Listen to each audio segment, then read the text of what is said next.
Donald Trump in the White House announced that he would give a major national address at 9 p.m. Eastern last night, the sort of thing where you might hear about some major change in American foreign policy, or the president would announce that the country is going to be taking some different direction in some significant way. Whatever Donald Trump was hoping to accomplish with this national address, he failed to do it, unless he was trying to make the country think that he's unhinged and clueless, in which case I would rate it an A++++++.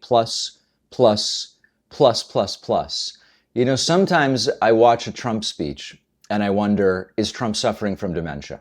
Sometimes I watch and I wonder, is Trump on drugs? Sometimes I watch and I wonder, is Trump kind of dumb? This speech doesn't clear up any of these questions. Let me put it that way. It doesn't tell us whether those are or are not the explanations. And I'm sort of left wondering, whose idea was this speech? Did Trump come up with this idea on his own?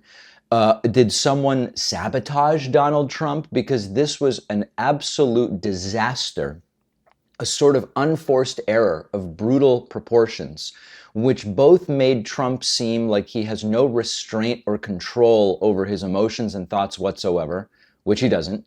And it also served as a reminder, even to people who like Trump, that he hasn't actually accomplished any of the things that he said he would. By talking about how this is Biden's fault or this other person screwed me, he's only shining a light on the fact that he is failing to do the things that he promised to do. So let's set the stage. Trump opens the speech by saying that he inherited a mess from Joe Biden. Good evening, America. 11 months ago, I inherited a mess, and I'm fixing it. When I took office, inflation was the worst in 48 years, and some would say in the history of our country. Now, we are going to get into the specifics. I know you've already heard a claim in there that isn't true about inflation. We're going to deal in more detail with the economic stuff separately, so I don't want to jump the gun on that, but I'm just giving you a flavor for the vibe of this speech. Trump, maybe the most disgusting moment was Trump delivering a Nazi-style xenophobic rant while clearly agitated. And remember that as we try to figure out in the complex of symptoms that Donald Trump is exhibiting, agitation plays a role in many of them. As folks get older and they seem agitated at times for no particular reason, that does inform where you might start thinking with regard to a diagnosis. Okay, this is not, we're looking at this more politically than medically, but still relevant. Here is Trump's xenophobic rant. Driving up housing costs was the colossal border invasion. We have never been invaded. This is the worst thing that, frankly, in my opinion, the worst thing that the Biden administration did to our country is the invasion at the border.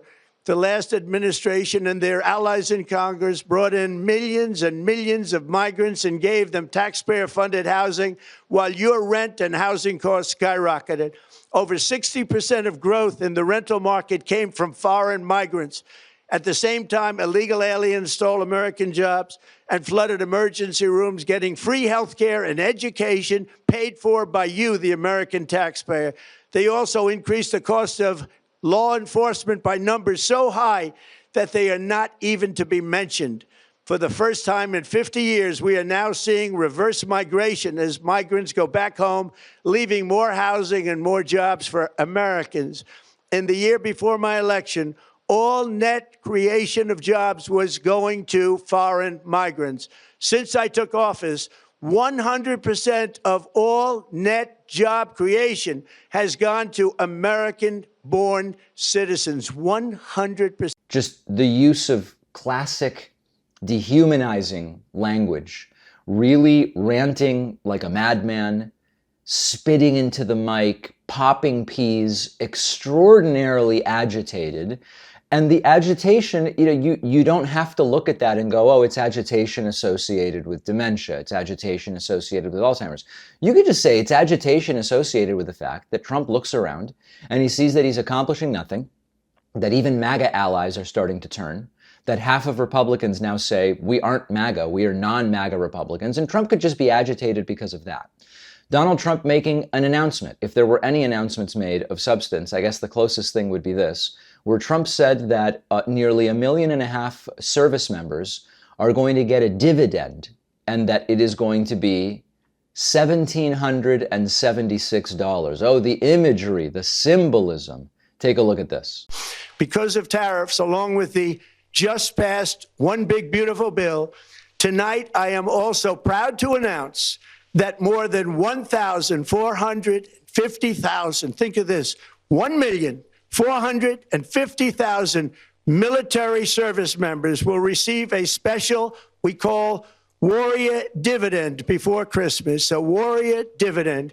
In honor of our nation's founding in 1776, we are sending every soldier $1,776. Think of that. And the checks are already on the way. Nobody understood that one until about 30 minutes ago. We made a lot more money than anybody thought because of tariffs, and the bill helped us along. Nobody deserves it more than our military, and I say congratulations to everybody. And by the way, now, of course, Trump's not paying for these bonuses, if indeed they are happening, and there are questions as to whether they really are. The American people are paying for those bonuses. And once again, the tariffs are money collected from American companies. The American companies pass on 50, 75% of that tariff to the consumer in order to recoup their additional expenses. What Trump is essentially doing is taking some of your money, some of my money that has been paid to the government through tariffs from the stuff we bought, and saying we're going to take a little bit of that and we are going to give it to the troops. This is almost $2.6 billion total, 1.45 million times $1,776. I thought we didn't have money for anything. I thought we needed to be paying down the national debt, which of course we can't because the deficit remains a deficit. There was a brief glitch interlude during the speech. No Trump speech is truly complete without a little bit of a glitch. System that really just took the wealth from people. Yeah, so we've become used to that by now. It almost seems normal if you've been watching Trump speak for years. And then finally, and laughably in a sense, Donald Trump says in the new year, which remember is 2 weeks away, everything's always 2 weeks away with these guys, even the healthcare plan from July of 2020. Trump says that in the new year, he is going to announce some of the most aggressive housing reform plans in history. Take a look at this. You will see this in the new year. I will announce some of the most aggressive housing reform plans in American history.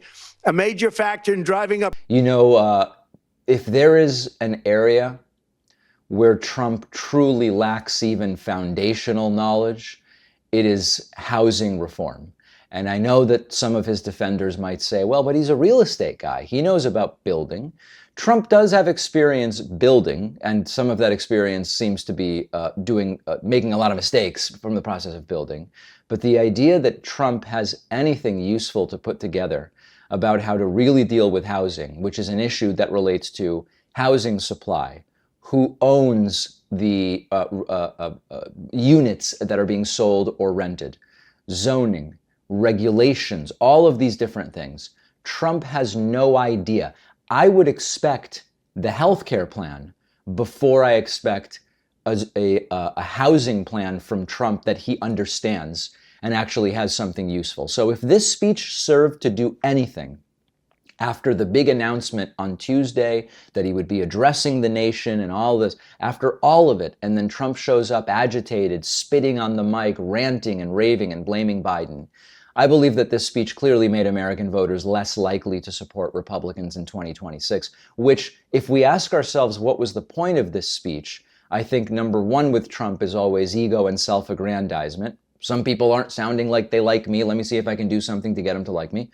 But the second aspect of this is that Trump realizes, even though he is a lame duck in the sense that he can't run again, if the Democrats take the House in November, which is now just 10 and a half months away, Trump quite literally will get nothing done for the last 2 years of his presidency. And he will be isolated. He will be abandoned, I believe, by Republicans if they lose. If Republicans lose in the midterms, there's no reason for them to stay buddy-buddy with Trump, and you are going to see defections. The rats will be leaving the sinking ship. One of my close friends has a cat that I actually really like. I take a lot of heat for not being a cat guy, but this particular cat I really like. But this cat is a very picky cat when it comes to mealtime. I will admit, turns up her nose to a lot of the store-bought stuff. Then my friend tried our sponsor, Smalls, and the problem was gone. They even did a little test, old food in one bowl, Smalls in the other. The cat went right for the Smalls, no hesitation, no delay. The first time that she saw her cat get excited about mealtime in a long time, which this cat is picky, folks. This cat is picky. This is because Smalls is real food for cats. It's protein-packed recipes, real ingredients you would actually recognize from your own fridge. No preservatives, no artificial fillers, nothing mysterious, just fresh premium meals for cats delivered right to your door on whatever schedule makes sense for you. That is why cats.com has named Smalls the best overall cat food. Forbes happens to agree. Give your cat the food they deserve. For a limited time, get 60% off your first order plus free shipping when you go to smalls.com/Pakman. The link is in the description.